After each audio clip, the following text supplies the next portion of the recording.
Good morning students. आज हम class 7th में व्याकरण के पाठ 6 का अध्ययन करेंगे। आइए शुरू करते हैं। आज के हमारे पाठ का नाम है संधि, जॉइनिंग ऑफ लेटर्स। तो आइए शुरू करते हैं। सबसे पहले संधि का सामान्य परिचय दिया गया है। संधि परिचय। संधि परिचय में कहता है कि दो या दो से अधिक वर्णों के परस्पर मेल को संधि कहते हैं। यानी कि जब दो या दो से अधिक वर्ण आपस में मिलते हैं तो उसको हम क्या कहते हैं? संधि कहते हैं। यह मेल परस्पर दो स्वरों, दो व्यंजनों, व्यंजन अथवा स्वर, विसर्ग और स्वर के बीच हो सकता है। ठीक है। कहता है कि जो ये दो वर्णों का मेल होता है ये दो स्वरों के बीच में भी हो सकता है, दो व्यंजनों के, जैसे दो स्वरों के बीच में हम करते हैं अ प्लस ए हो जाता है आ, ए प्लस ए आ हो जाता है हमारा, या फिर जैसे नर प्लस ईश है तो यहाँ पर नर का जो अंतिम वर्ण है वो है अ, और यहाँ पर क्या है बाद में दीर्घ ई, तो अ प्लस ई दोनों मिलकर ए बनाएंगे। ठीक है। तो यहाँ पर दो क्या मिले हैं? दोनों आपस में दो स्वरों का मेल हुआ है। उसके बाद कहता है कि यह जो मेल है वो दो स्वरों के बीच में भी हो सकता है और दो व्यंजनों के बीच में भी हो सकता है। जैसे आपका है तत् प्लस लीन, तो यहाँ पर जो अंतिम वर्ण है वो है त, ये व्यंजन है, और यहाँ का जो प्रथम वर्ण है वो ल, ये भी क्या है? व्यंजन है। तो आपका यहाँ बन जाएगा तल्लीन। ठीक है। तो यहाँ पर जो दो वर्ण आपके मिले हैं वो दोनों क्या हैं? दोनों व्यंजन वर्ण हैं। ठीक है। उसके बाद कहता है कि व्यंजन तथा स्वर, यह मेल व्यंजन तथा स्वर के बीच में भी हो सकता है। यानी कि एक व्यंजन और एक स्वर के बीच में भी हो सकता है। जैसे आपका है होता आपका जगत, जगत प्लस ईश है। ठीक है। तो यहाँ पर जो अंतिम वर्ण है वो है व्यंजन त, और यहाँ पर जो प्रथम वर्ण है वो है आपका ई, यानी कि स्वर है। तो यहाँ पर जो मेल होगा वो एक व्यंजन व स्वर के बीच में होगा। तो इन दोनों को मिलाकर आपका बन जाएगा जगदीश है। ठीक है। उसके बाद कहता है,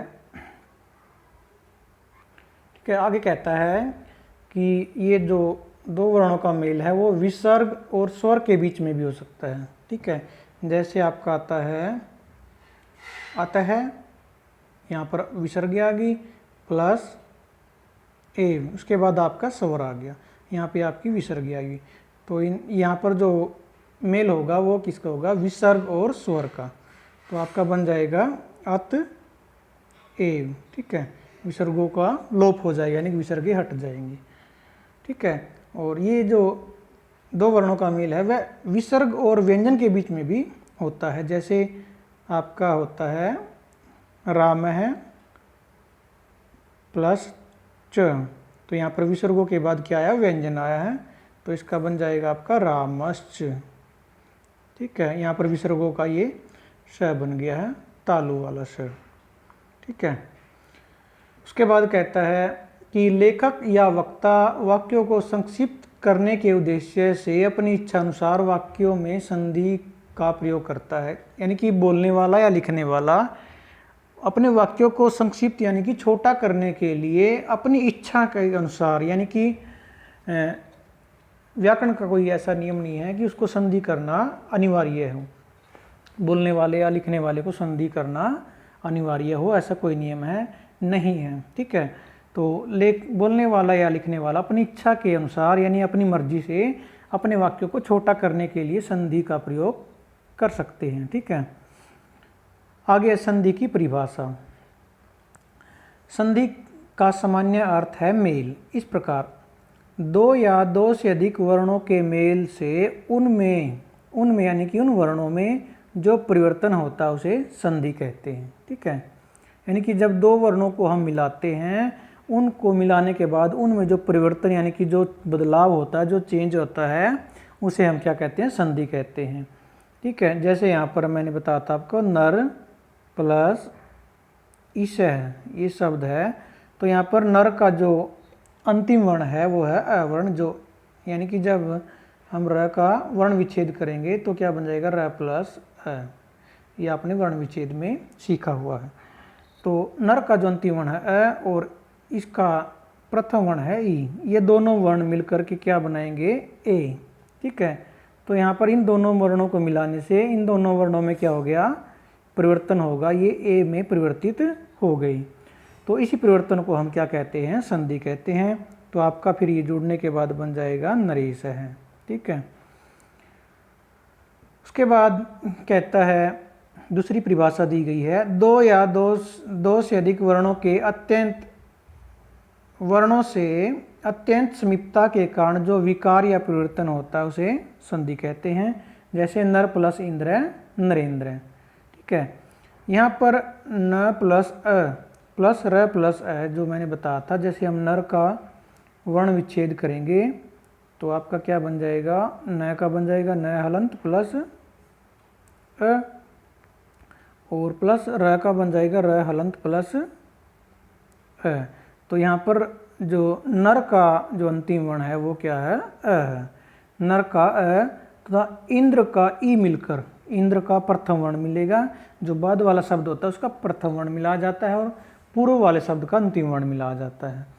तो इंद्र का ई मिलकर क्या बन जाएगा, अ प्लस ई क्या बनता है, ए। इसके बारे में हम आगे गुण संधि में पढ़ेंगे, जब संधि के वेदों का अध्ययन करेंगे तो वहाँ पर हम विस्तृत रूप से जानेंगे कि अ प्लस ई एक कौन सी संधि में बनता है, किस नियम से बनता है। ठीक है, आगे कहता है अ प्लस ई ए हो गया।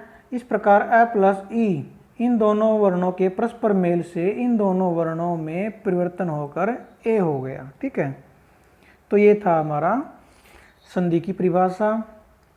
तो यहाँ से आपने प्रश्न एक, अभ्यास के प्रश्न एक का आंसर भी लिखना है।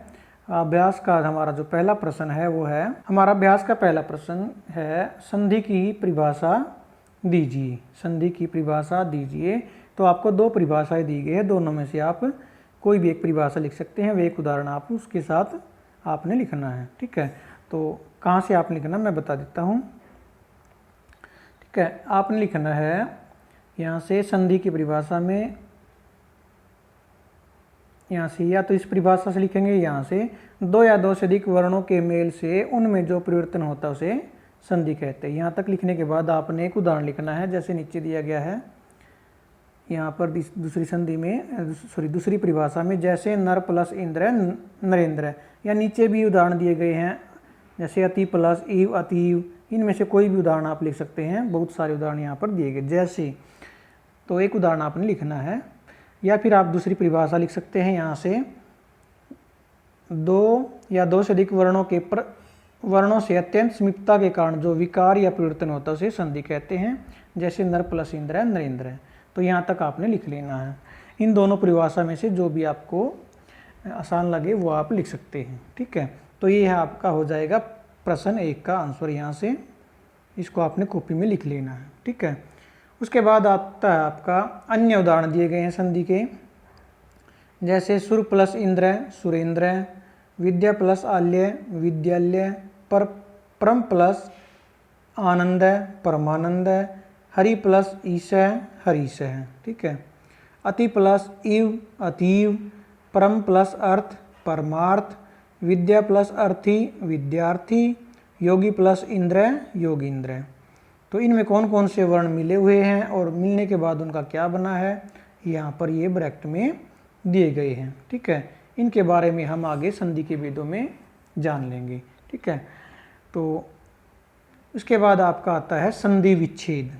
संधि विच्छेद, तो संधि विच्छेद किसे कहते हैं, संधि युक्त पद को अलग अलग तोड़ने की क्रिया को संधि विच्छेद कहते हैं। जैसे हमने यहाँ पर ऊपर मिलाया, यहाँ पर हमें दो अलग अलग पद दिए गए थे ऊपर, जैसे आपका सुर प्लस इंद्र, ये आपके एक पद है सुर और दूसरा है इंद्र। इन दोनों को मिलाकर हमने एक पद बना दिया, इसको हम कहते हैं संधि। और जब हमें एक पद दिया जाएगा उसको हम अलग अलग तोड़कर अलग अलग पदों में विभाजित करते हैं, यानी कि जब उसको हम अलग अलग करते हैं तो उसको हम संधि विच्छेद कहते हैं। विच्छेद का अर्थ होता है तोड़ना, यानी कि अलग अलग करना।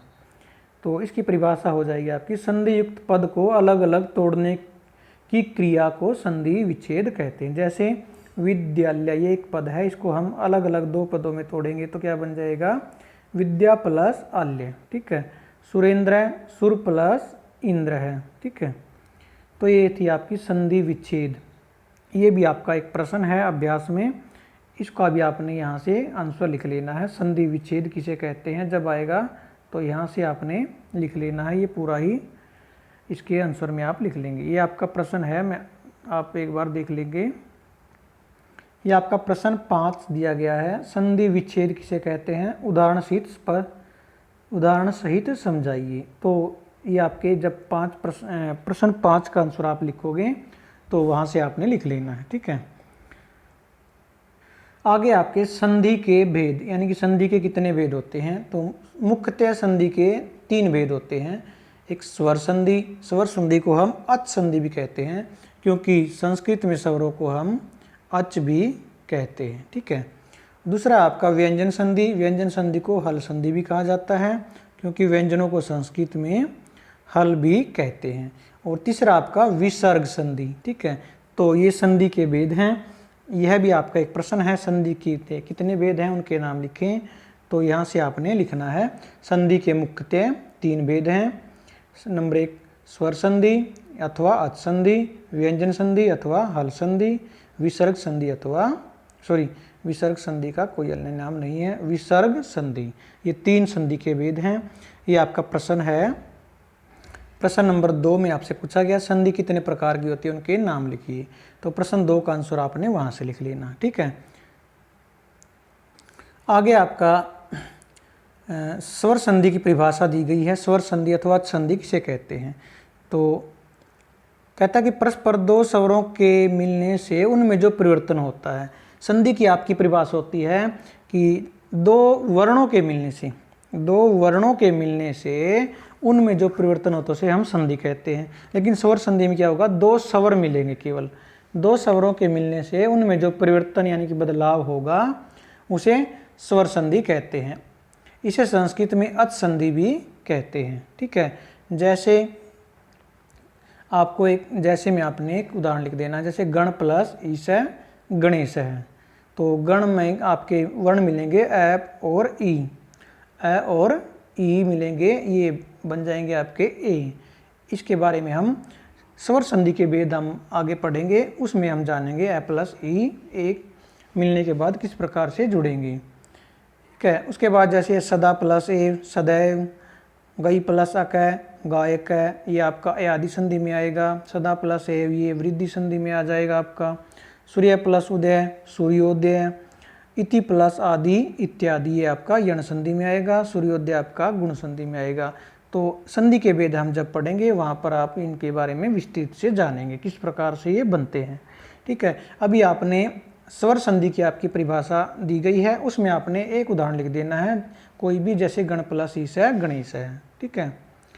तो ये भी आपका एक प्रश्न 3 है, स्वर संधि किसे कहते हैं। प्रश्न 3 का आंसर आपने लिखना है, स्वर संधि परस्पर 2 स्वरों के मिलने से उनमें जो परिवर्तन होता है उसे स्वर संधि कहते हैं। इसे संस्कृत में अच संधि भी कहते हैं। जैसे में आप एक उदाहरण इनमें से लिख देंगे, ठीक है। यह आपका हो जाएगा प्रश्न 3। तो आपके प्रश्न 1, 2 व 3 यहाँ पर हो जाते हैं। तीनों प्रश्नों को आपने नोटबुक में राइट कर लेना है, ठीक है। आगे आपका व्यंजन संधि की परिभाषा दी गई है, व्यंजन संधि अथवा हल संधि।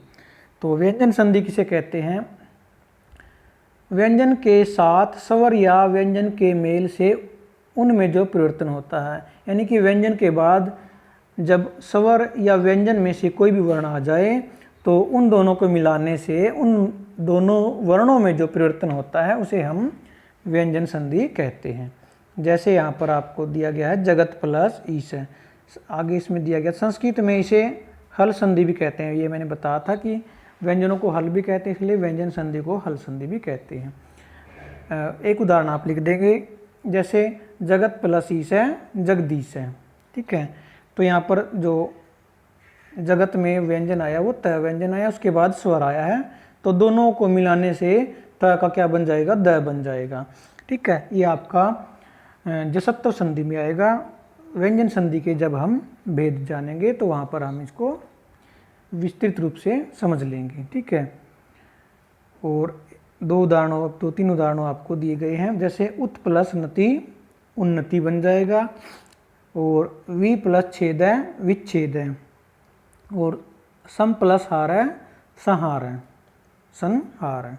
ठीक है, आगे आपका विसर्ग संधि। विसर्ग संधि किसे कहते हैं? विसर्ग के साथ यानी विसर्ग के साथ या विसर्ग के बाद स्वर या व्यंजन के मेल से उनमें जो परिवर्तन होता है, यानी विसर्गों के बाद जब या स्वर या व्यंजन वर्ण आने पर या तो स्वर आ जाए या फिर व्यंजन वर्ण आ जाए, तो इन दोनों को मिलाने से उनमें जो परिवर्तन होता है उसे हम क्या कहेंगे? विसर्ग संधि कहते हैं।